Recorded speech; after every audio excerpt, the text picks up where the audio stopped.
হঠাৎ করেই বাড়ছে বাজারে পেঁয়াজের গেলে দাম। মিলে চোখে সেঞ্চুরি প্রতিবারই দেখা যায় বাংলাদেশে পেঁয়াজের দাম আকাশ ছোঁয়া। যেটা সকালে 50 টাকা ছিল সেটাই হয়ে যায় সন্ধ্যার মধ্যে 30 টাকা। প্রশ্ন হলো কেন? কেন বারবার এমনটা হয়? আসলে কি ঘাটতি হয়, নাকি এর পিছনে আছে অন্য রহস্য? আসলে কি হয় আসুন জেনে নিই।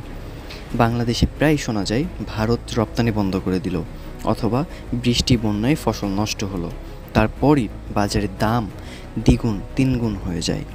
কিন্তু বাস্তবে অনেক সময় মজুতদার আর সিন্ডিকেট দাম বাড়িয়ে দেয়।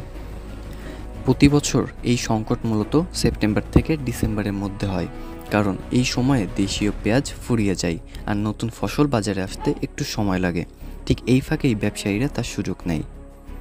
কারা দায়ী? প্রথমত আমদানির ওপর নির্ভরতা।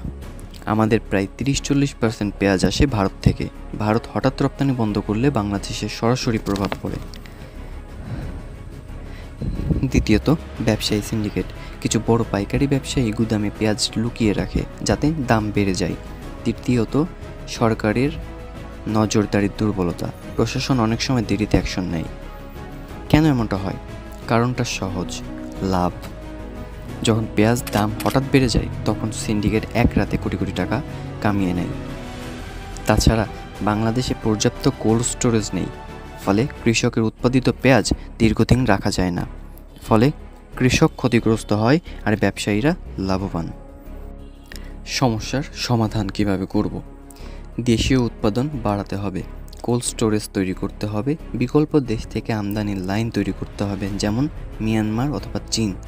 সবচেয়ে জরুরি, সিন্ডিকেট ভাঙতে হবে, না হলে একই সমস্যা চলতেই থাকবে সারা জীবন।